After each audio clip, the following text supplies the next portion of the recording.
supervisor is a student, the student body president, Anthony Gallino. Woohoo! Clap here, give me a raise. Anthony Gallino is the current student body president and a graduating political science major. He has served as an executive officer of AS for the last 3 years and has been an active voice in change and student rights at SSU since his freshman year. In his spare time, Anthony enjoys cats, suits, and is threatening to fire Erik. So please welcome Erik and Anthony.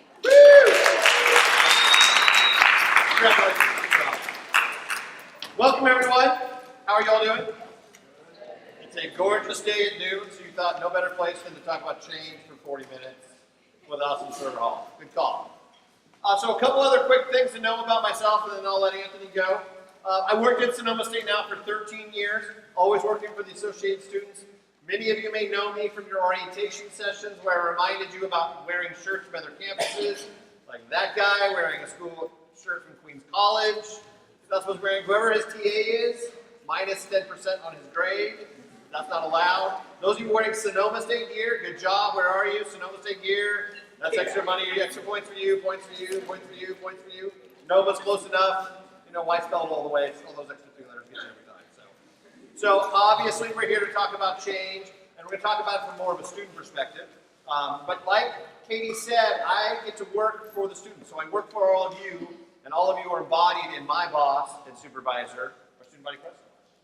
Thank you. Yeah, Katie summed it all up in the last sentence of her introduction to me, which was that I enjoy cats, suits, and threatening to fire Erik. It really is not much more to say than that. And so we'll start getting right into why it is that we're here today, which is to talk about change. And when we talk about change, I think there are a couple of questions that we have to ask ourselves. Like, for instance, how do we make change?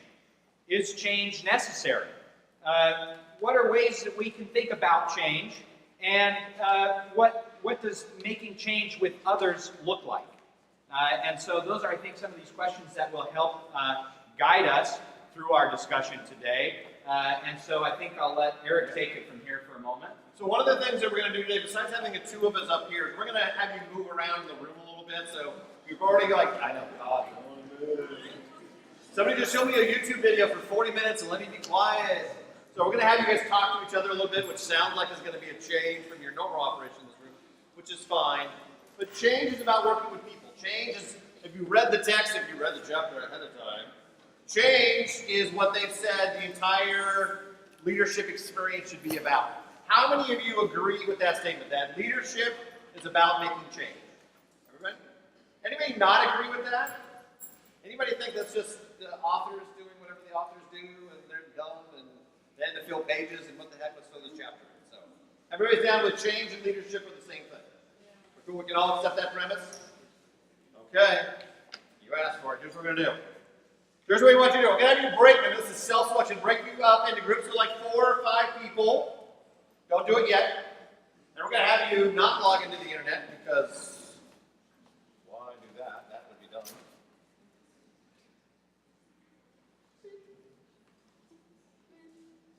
We're going to have you break up into groups, and I want you to come up with this list. I want you to come up with a couple leaders in the world or history who actively sought change. Maybe a couple leaders you could think of who actively sought the status quo. Everybody know what the status quo is? Yes, this is yes. This is no. This is just keep talking and I'll figure it out later. Okay, who actively sought the status quo. And then think of some leadership positions. All of you are future SSU leaders, yes? This is yes. This is no. This is just keep talking and I'll figure it out later. Leadership positions that you think at SSU that actively seek change, and maybe some SSU leadership positions on campus that you think seek to get the status quo. So take about 5 minutes in your groups and come up with a list. Ready, set, go. You.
So let's take a minute and sort of go over some of what you said in your groups. So what's a group that wants to talk about the leaders in the world or in history who have actively seek or have sought change?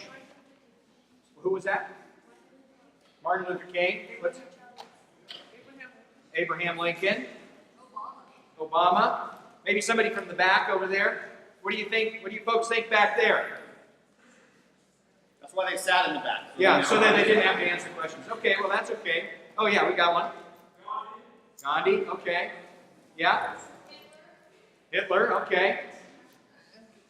He did seek to change. We'll talk about positive change in a minute. So, how about leaders in the world who actively seek to maintain the status quo?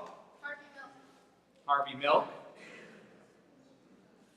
These are folks who actively try to keep things the way that they are. Did anybody come up with anybody? Yeah, you guys didn't know what status quo meant, did you? You did this, you said you figured it out, but you didn't really know what it was. What in the back?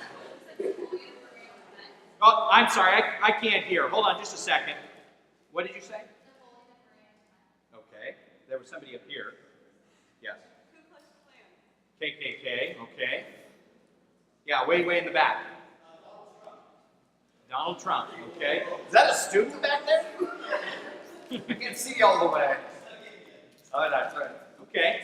How about from SSU leadership positions? Who do you know has sought to actively change the way we do things here? Tremaine, okay. Tremaine. Does everybody know who Tremaine is? It's not a good sign for Tremaine.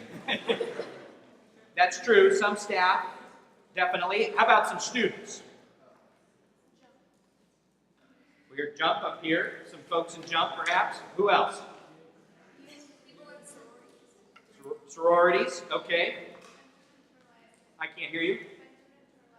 Okay. Benjamin, what's his last name? Torlay. What does he do? CSA, okay. CSA. Everybody in this class. That's very good. Yes, absolutely. For sure, that's why we're all here. How about leaders who, in SSU, who try to keep things the same? You can change their name or just use their title, protect the innocent if you want. Yeah. I don't know who that is. Who's that? Okay. Is that a CSA? A professor. Okay. Professor. Okay. You said that CSA sound in your voice like it was a CSA you may be dealing with, like Michael Brenner. Who else? So the point of this is that it's a lot harder to think of leaders who actively try to keep things the way that they are, as opposed to thinking about leaders who continue to challenge the process, challenge what we currently do, and challenge what we currently face. And so you could akin a lot of this to, as Erik said earlier, positive change, and that leadership is really essential to leadership is positive change. So if we grant the premise that change is the goal of leadership, there's no other reason to be doing leadership other than to seek positive change. The question you all have to ask yourselves is, I'm assuming you're all about to step into the wonderful world of leadership, if you're not there already, is then what do you want to change? What's the point? What are you going to work on? Where are you going to go? So what do you change? How do you decide what to change? Anybody? How do you decide what to change? I don't know, whatever my professor tells me. Yes? Look at what's wrong. Okay? What else? What are other ways to make change? Yes? Something's bland. Add a little spice to it. Some garlic maybe. Yeah. Something you're passionate about? Yeah. Who needs help? Okay, good. What were you going to say? One more time? How to better a situation? Disenfranchised? There's a hand floating around in here. Yes? How to make things more efficient. All good reasons to change. But remember as a leader, oh yes sir, way in the back. So you sit in the back, you're not going to get called on. That's why you don't sit in the front. What are you going to say back there? When you disagree with something. Good. So when you think of yourselves as leaders, when you're going to be in a position of leadership, whether that be a formal leadership position that's got a cool title like, student body president, or you're just a leader walking the earth, helping things, making things happen, there's some questions you need to ask yourself about change. The first one is, what do you care about? You want to be looking for things to change as a leader. You want to get involved with things that you're passionate about, things that you care about. Yeah, and make sure that it's not something that somebody else or some authority figure has told you to care about. For instance, a professor or the executive director of the Associated Students or the president of the university or whoever that you interact with. Make sure it's something that you truly care about. Because as students and as student leaders, we have a unique perspective about what we know we need to change because we're the ones who are experiencing it. At some point, you're going to be a leader, you're going to be put in a position, and somebody who's an authority figure is going to say, you should be passionate about this. You should strive for this change. That's a choice they're making. They're passionate about it. But where do your passions lie? How do you put voice to what your passions are? Another one is, what are you willing to spend your time on? I'm passionate about a lot of things. I feel pepper should be much more important than salt in the spice world. I don't care enough to spend a lot of time on it, but it's something I'm passionate about in my own spicing practices. But what do you all care enough about to spend time on, to spend your energy on? Because change isn't something that just happens because you think about it in your head, unless you have like Professor X powers, and then there's some people that can hypnotize for me. But you've got to spend time on it. You have to spend energy on it. It's something where you're going to expend some blood, sweat, and tears to make happen. What are those areas that you're willing to do? Because change isn't going to come easy. It's not going to just happen because you walked in the door and says, we should do X. It's going to require some effort. Another one is, what are you willing to make sacrifices for? How many of you are going to be student leaders next year? Some sort of position title. Okay? How many future CSAs do we have in the room? Orientation leaders? Peer mentors? Student body presidents? Student body presidents next year, anybody? My boss? Yes, you, right there. Keep the current executive director, he does great work. Some of you may be club presidents, fraternity and sorority leaders, CSAs, peer mentors, the whole litany of things that are out there. Would you be willing to sacrifice that position in order to make a positive change you're passionate about? These are sometimes the questions you have to ask yourself. Are the things that are important to you, that you're passionate about, that you see as change, are you willing to make a sacrifice, big or little, to see that change happen? Because when you get through the process and you get into the middle of something, change doesn't always come at no cost to you or no cost to the people you're working with. What are those things that you're so passionate about that you're willing to make a sacrifice for? And sometimes it's a big sacrifice. Not a whole lot of stonings go on campus anymore. There's not a lot of like public beheadings anymore, those sorts of things for things you don't agree on. But still there are sacrifices that happen. Yeah. And with that, it takes a lot of courage to be able to say that we need to change something. And you have to have the courage to make that sacrifice. Usually when you see something that needs to be changed, it's something that most people in the community or whatever position that you're in, they all do that already. And so you have to have courage to stand up to folks and say, well, I think that we can do better than this. And that's going to take a lot of courage to maintain that sacrifice. Even if it comes with great sacrifice to yourself, that's going to take a lot of courage. But it's important to have the courage to be able to do those things. The other question you want to ask yourself is, it something else other people are going to want to get involved in? I know through the course of the semester you've talked about leadership as being a participatory experience, involving other people. I know you've had the debate in your sections about, can I be a leader by myself or do I need followers? All of those sorts of questions. Change, particularly positive change, is going to require effort.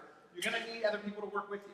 There are times where people who rallied the flag all on their own have sought change, but all of the people that you mentioned, good and bad, and your list of leaders who sought change, all had huge groups of people with them. MLK did not lead the civil rights movement on his own.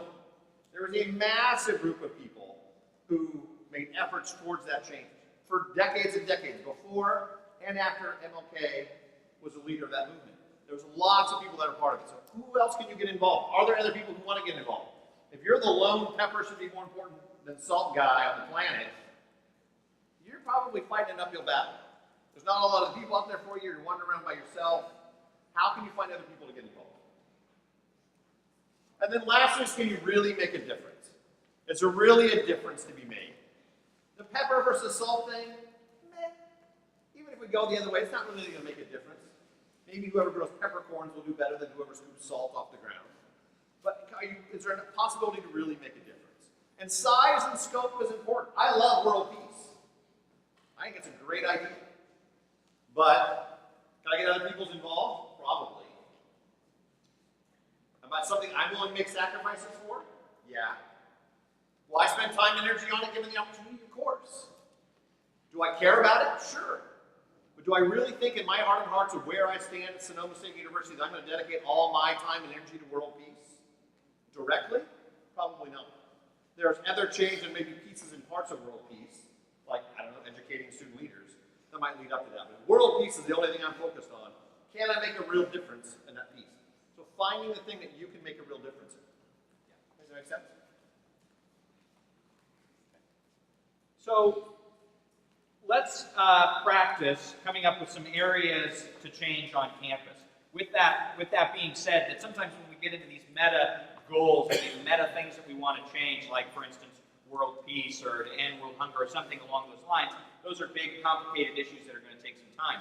But how about let's think global, but start acting local, and think about what it is at Sonoma State University that we see that needs to have some change. So in those same groups that you started with in the beginning when you talked about leaders, come up with some ideas on issues that you'd like to change about SSU. Okay, ready to go.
Okay, let's see who's ready for student government office.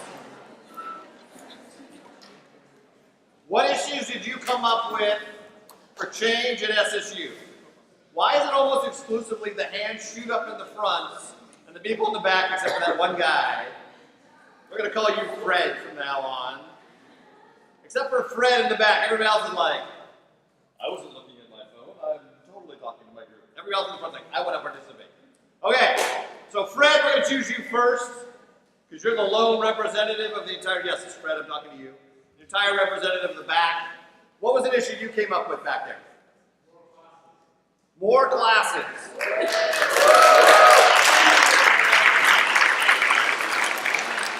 I'm sensing you might get other people involved in that particular issue. I don't know where I'm getting that sense, but I'm feeling like something. Okay, now we go down to, now you're trying to participate. Now you want to get involved in that. I'm going to come up here to the front, we'll come back to you though.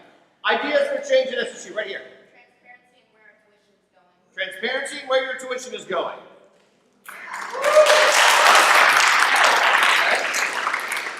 Right here. We said we were going to go to the back. I will get there eventually. She doesn't have to learn to wait. Okay. They're just getting involved now. They're chomping at the bit, I feel. I know, but I want it's like a built anticipation. So You're right. then maybe other people in the back might decide or wake up, whatever they're going to do back there. So as soon as I say wake up, I see 3 heads go. Bleep. Yes. A football team. Do you want a football team or not want a football team? Wanting a football team.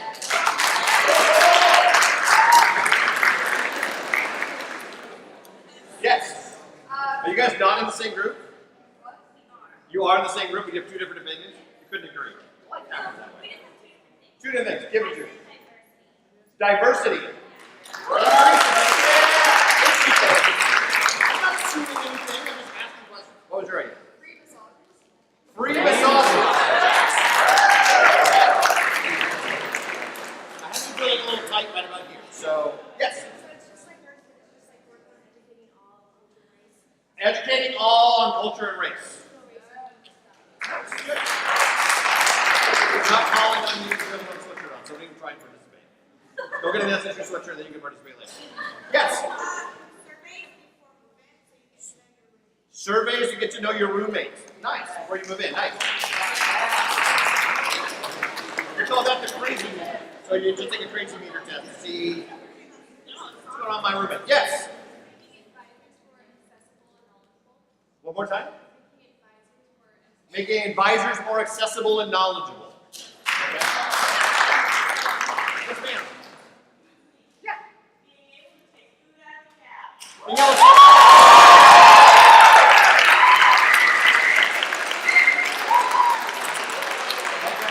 That got more noise than wanting more classes. So really, we just care about eating more than. What we really want is to be able to take the food to the class. Yes. That's what we want. Combination we're looking for. I have 2 hands in the back. I'm gonna 3 hands in the back. 4 hands in the back. It's like an auction. You just gotta keep going. So yes, what did your group come up with? More student art on campus. What if there's more student art while you took food out of the cat? Okay. The Flash. What do you got? Graduating 4 years. Graduating 4 years. Yes. Making a bike-friendly campus? Okay, making a bike-friendly campus. Did that mean like friendly-looking bikes in pleasurable colors? Something that makes them feel warm and inviting. That's not what we're going for? Yes, sir. More housing on campus. Okay. No one likes that idea. Making a little bit of a pity climb. Yes. More spirit. Proud to be a seawolf. Just sit there in shame and be quiet. All right. Any other ideas that we missed? Yes. Better Wi-Fi. I think from hearing all of these ideas, it's brought to mind to me what I think is the most difficult part about change, and that is to get everybody to cooperate and to work towards that change, because we just heard 20 or so different ideas about what it is on campus that we want to get changed. And so when you come together and you bring up the idea of change, some of the most difficult pieces of that are, well, everybody has their own ideas about what seems to need to change, and everybody feels passionate about that idea and say, well, this is really the most important thing to me. Being able to take food out of the kitchens, for me, is way more important than any other thing that we could possibly do for change. And when you say it like that, and maybe it doesn't make as much sense as when you originally thought it in your mind. And the other thing is that different people have different levels of engagement.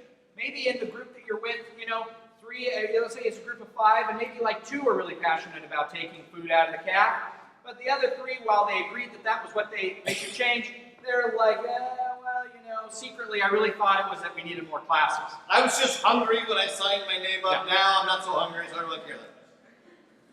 The other thing is that sometimes not everybody always gets along. And I know that I've been in groups where folks singled out a particular individual or two individuals where they're like, I really just don't like that person. I don't like the way that they sound. I don't like the way that they talk. I don't like the shirt that they put on in the morning.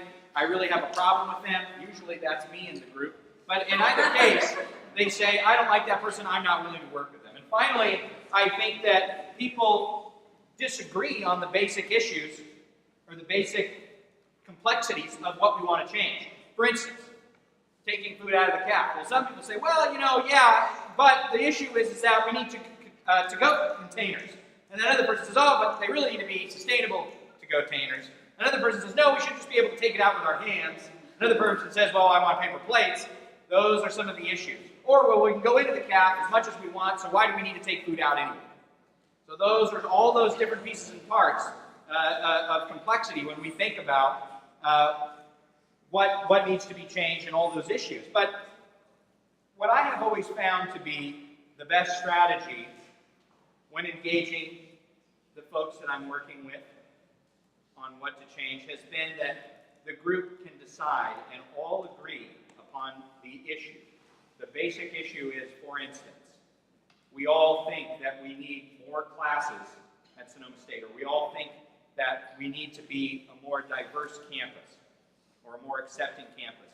And then we can always go back to that main premise, regardless of the complexities that we bring up when we talk about that issue, is that we can always stand by what our main purpose was, which was that we felt that we needed to increase access to the university, or we needed to increase the acceptance of different views, opinions, and ideas at this university, or whatever it was. You can always relate it back to that main purpose. So let's take one of your ideas and work through this list and see where you all as a group, if the future leaders of Sonoma State were a group trying to make this change, how easy this would be. Is that okay with you? You guys want to participate? This requires you to raise your hand or not raise your hand. You can't kind of like, I don't really know, I'm kind of indecisive. Today we talked about decision-making strategies. I was absent that day. I'm just really uncomfortable. So you just have to be yes or no. Just make a decision, very simple. So we're going to work, bless you by the way, wherever you may be, whoever you are. Nicely done, good job. That was a great sneeze. So we're all about positive change, so we want to keep those good sneezes going. Okay, so the change we're going to work on, as Andy talked a lot about the food, so let's go to one of the other big, where is more classes. I want to check in. Everybody's cool with more classes, right? This is raising your hand. Nice, okay. Generally, everybody's cool. You do not participate. You sit there in shame and quietness.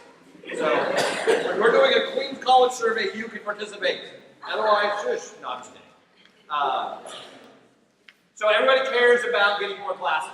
Okay, good. You're all fairly passionate about getting more classes. If there were more classes, you would be more likely to kind of get out of here and take them. Yes? Yes? Raising your hand. Okay, good. How many of you are willing to spend some time, maybe go to a meeting or an open forum in your school about getting more classes in your school? Okay, so less hands. Some people are like, I want more classes, but I'm kind of cool where I am. So less hands, okay? How many of you would be willing to take Saturday classes in order to get more classes? Raise your hand. Less hands. How many double majors do we have in the room? Raise your hand if you're a double major. How many people with a minor? Raise your hand. Keep your hands up if you're a double major or have a minor. How many people are a triple major? Okay, now you're getting smart. So those of you with your hands up, how many of you would be willing to not get a double major or a minor in order to get more classes? Not very many, only a few. How many of you would be willing to not be able to change your major to get more classes? Even less hands. So you come in as a business student and you realize entomology is your thing. You're stuck being a business major. Maybe selling spiders is your thing, okay? So just look at what happened. We only did 3 questions, but look how the numbers change. That conversation. How do we get people involved? What did everybody agree on? What are all the sacrifices everybody's willing to make? The hardest thing about change is going to be the people you work with. If you were the ruler of the universe, which should be a student position we have on campus, it's not you, by the way. You don't get that position. He thinks it is, but we're going to put a student in charge of the university for a week. And they had complete dictatorial control. She's laughing like, that should be me. We'd have a football team and awesomeness and all the food we could carry. Plus classes would be cool too. But the hardest thing is going to be the people, even the people in this room, who all agree we need more classes. But how do we get to the more classes? What are the issues with more classes? What are everybody willing to give up to get more classes? It gets complicated. Just in the 5 minutes, you get the conversation that goes on in this university all the time about more classes. The university leadership is incredibly intelligent. They have their days up and down where they're doing good stuff. They know you need more classes, but you can imagine just based on the 2 minutes we spent here how complicated that question gets. Because which school gets some more classes? Business or social sciences? Which department? Which major? How many double majors? How many minors? It gets complicated. Plus you got to find all the money. These are some of the things when you're dealing with people that change becomes difficult. Anthony also talked about everybody having their own ideas. Everybody has their own agenda. If you're in a school that's got a lot of classes, I'm cool. I don't really need to worry about it. If you're in an impacted major where you had to fight to get in and there's one section of senior seminar for 900 students, yeah, you might care a little bit more. And we talked about some of these other pieces as they go, all agree on what the issues are. But what we want to talk about now is the nature of that goal. So let's talk about the food issue. Where's the food person? Where's that food group? Food group, where are you? See, I was looking to the back, like maybe it was one of their ideas, but should have been looking to the front. So I know, I tried. You're kind of in the middle. We'll give them half credit in the back. So the food goal is something specific and something short term. You can make that decision pretty quickly.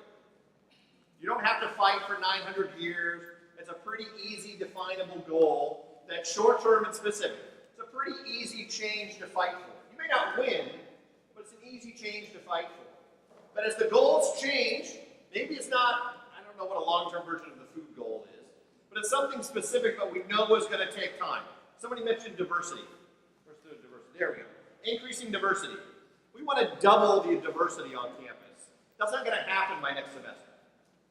It's going to take time. It's a little easier because it's definable, but it's still going to take time. It's going to be a little bit harder. Short-term goals that are general, so it's kind of this big question out there. There's no real definition to what it is, like more classes maybe. That's probably going to be harder. And then finally, the hardest one are those long-term general goals. What are the ones that are most important? The ones that define our society, the ones that are most important to most people. Which are those four? It's always the long-term general goals. It's always the big picture, the societal change, the thing that's going to make everybody's life better. It's always going to be a general goal, and it's always going to take a long time. Those are the ones that are the hardest to fight for, but they're also the ones that happen to be the most important. These are the decisions we talk about when you start being able to make change, and you start getting into a place where you're going to be asked to make change, and make those decisions about what you're passionate about and where you set your energies. These are the questions you're going to be faced with as a leader.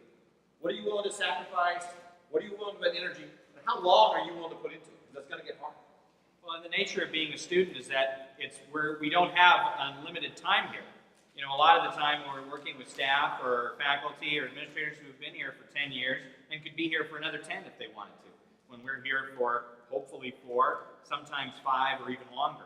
And so it's those short-term specific goals also that I think are easier to relate to positive change and don't get as muddled down into negativity as easily. So what are the 2 most famous speeches in American history? The I Have a Dream speech and Gettysburg Address. Let's see if you're right.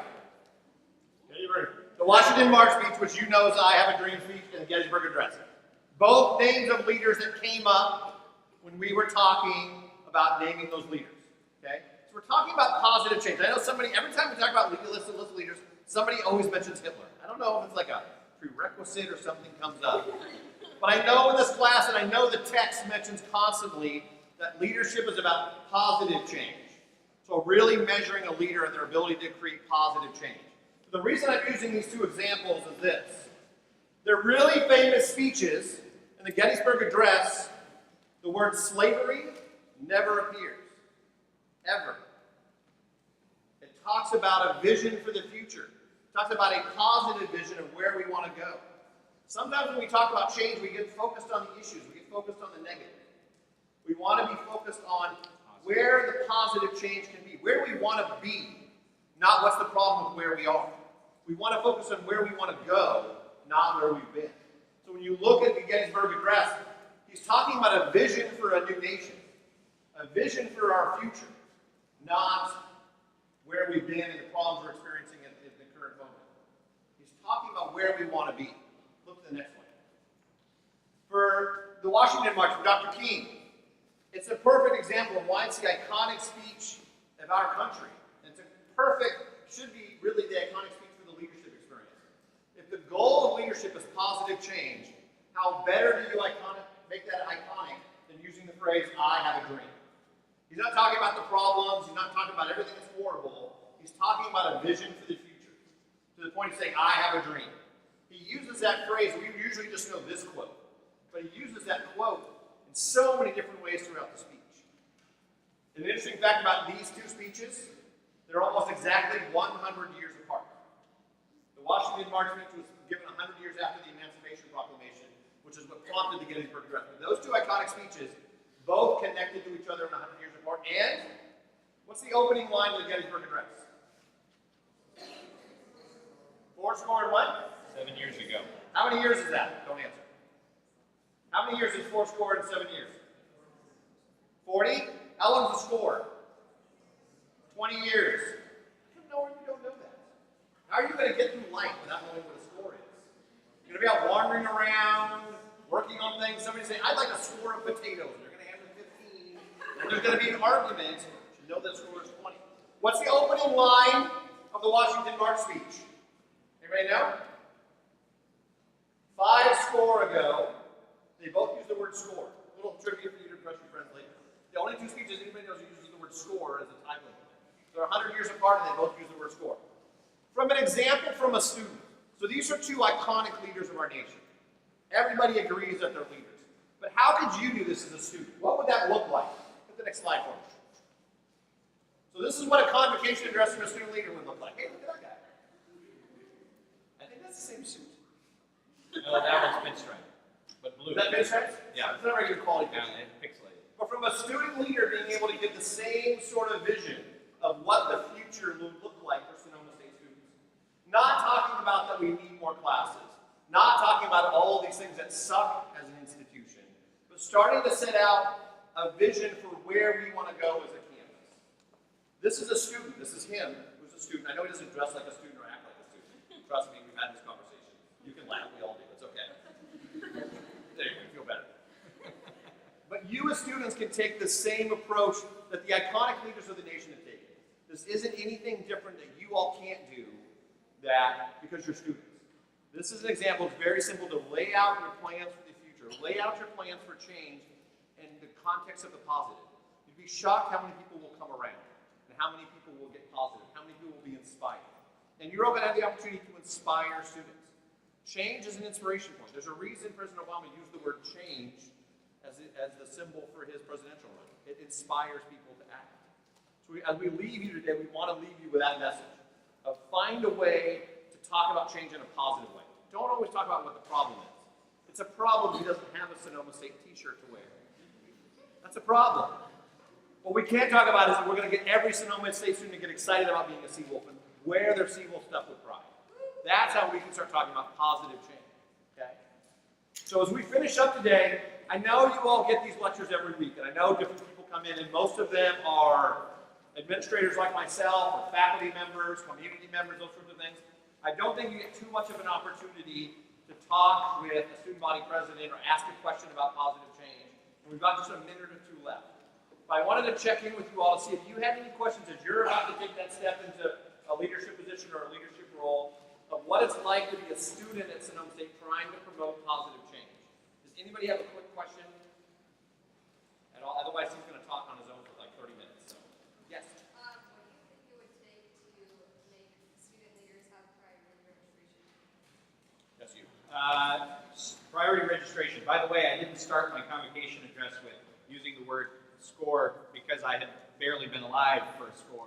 That's right. And so I sort of felt improper. But anyway, I think for priority registration, if you had let all the student leaders have priority registration, it becomes complicated because then you have a room of 250 people who get priority registration. It defeats the purpose of priority registration. The other thing is that priority reg has a very specific purpose. It's not so that, anybody who just wants the classes that they need gets them because they got them ahead of everybody else. It's for students who are registered with Disability Services for Students. It's for student athletes who are traveling a lot and those kinds of things. And actually, it's very, and then also certain veterans. There's a list of people who are eligible. Student leaders are not one of them. Going off of that, so why don't athletic clubs get prior registration when athletes do? Yeah, I think that those are all good and important questions to ask. I don't know why.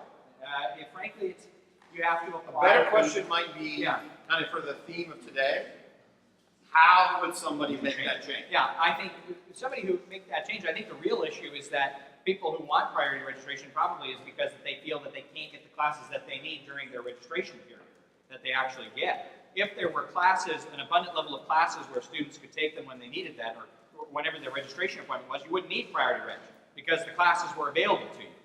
To say you want priority reg means that you wanted that, you want to be able to get the classes that you need. You can't get it with your normal registration time. If somebody wanted to change that, I would say you would need to get a group of students together who were dedicated, maybe some athletic clubs, maybe some student leaders, who said, no, really, to provide the mission that we're here for, to provide the mission of the organization that we're a part of, or the mission of the university, we think it's essential that students that are performing in leadership on this campus, that they should get priority registration. And so with that, you need to make sure that you're willing to sacrifice. And for instance, you getting priority registration means maybe somebody else does not. We're going to cut your answers down because we're running out of time. We have a couple quick questions. I'm going to go 1, 2, and 3, and those are going to be our last questions. Yes?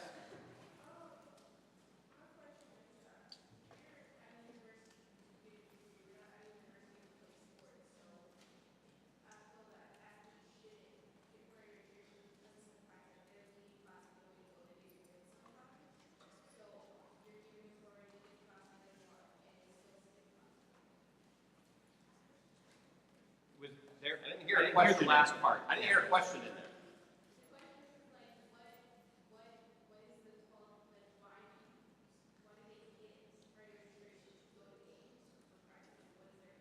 It's an NCAA requirement. When you're an NCAA athlete, we're required to give them priority registration. There's some rules we don't even make here. There are rules outside. Yes? How do you deal with negative backlash when you are trying to implement changes that you think is going to be best for students on campus? How do you deal with people negative about it with you? Did everybody hear that? It's a good question. How do you deal with the negative backlash when you're trying to make sure I paraphrase properly? How do you deal with the negative backlash that comes to you as a student leader when you're trying to make positive change on the campus for students? Is that good? Yeah. Nice. So, that happens all the time. Virtually every time. They're all the time. I think my ideas are wonderful and great, shockingly, and even more shockingly is that people don't agree with that. No. I think what you need to do is you need to address the concerns that folks have. There's a reason why they don't think that idea or that change is going to be positive for the campus or is going to be something beneficial. Remember, it's all about sacrifices. When I'm thinking about how we can move forward, a lot of people use the word compromise. That sort of sometimes has a negative connotation. It says, oh, well, if I'm compromising, that means that I'm giving something up. Well, that's not actually what compromise means. What compromise means is that we have an opportunity to do something, and for the greatest amount of good, we might need to mold that into something that would fit the greatest amount of good. So what you have to do, I think, is be open to listening. Think about what other people are saying, why it is that they're saying that that's not an area of positive change or that needs positive change, and work with them on it. And it takes time. And so you really have to be willing to, I think, take the time to inspire a shared vision that everybody can agree on. Because it's that you're going to need to constantly go back to when we start getting into the negativity and we start saying, well, there's a lot of this stuff that maybe wasn't as obvious as we first thought. You need to be able to go back to that main vision, that goal that you had that said, no, we really truly believe that this is what's in the best interest for students.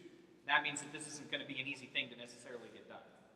Last question right here in the middle. When you were running or when you first got this position, what were your main points that you wanted to change? Do you think that you achieved them during your time as student body president? Yeah, you know, I think like much of you, when I first was elected, I thought, well, I want to get more classes for everybody. And that seemed like a very easy, attainable goal. That wasn't any of those things, in fact, because it's very complicated. And some people disagree that we don't have enough classes for students. And so I would say that on that point, no, I didn't succeed in getting more people to have more classes. But the other thing that when I ran is that when I joined the Associated Students, it became very clear to me that I have a deep love and passion for the mission of the organization, and I believe in what that organization does. And so, you know, part of it was that I didn't want to leave the organization worse than I found it. I wanted to leave it better than I found it. And I think that in my time as Executive Vice President and as President, I made a lot of changes that I think are positive and set a lot of precedent that I hope will last. And hopefully the organization can continue to expand its mission, expand the services that it does to you know, carry out and fulfill its mission, and still goes to help people. I mean, frankly, the Associated Students is the only organization on this campus that 100% of what it does is just for students. And the money that it collects in student fees has to go 100% to students. And students have 100% control over that fee. That's the only place on this campus where you actually get to control where your tuition goes. And so that, to me, is an important organization. One last thing I'll throw in, because I think it's important for you all to realize as student leaders. Anthony is president and executive vice president 2 years before. If he's accomplished anything, is he's made the ground fertile for you all. He's opened up the eyes and the ears of the campus leadership that students can come in with a good idea. Students can come in with a reasoned point of view. That hasn't always been the case at Sonoma State University. And then under his leadership and some others, the campus is open to listening to things that you all want to talk about. So part of the responsibility of leadership and picking up that mantle of positive change is to make sure that you come up with those ideas and that you just don't slip into your positions and have them be positions. That you truly take on that responsibility of leadership. Then that's to seek positive change. Because then the work of the student leaders before you, your peer mentors, if there's any of them left in here, see them, they're around. Those folks, there's some in the back. Those folks who've done that work to open the eyes and ears of people around, they're ready to hear your ideas. And those are the things, that's the landscape of the institution as it exists. Take advantage of that. Go someplace with it.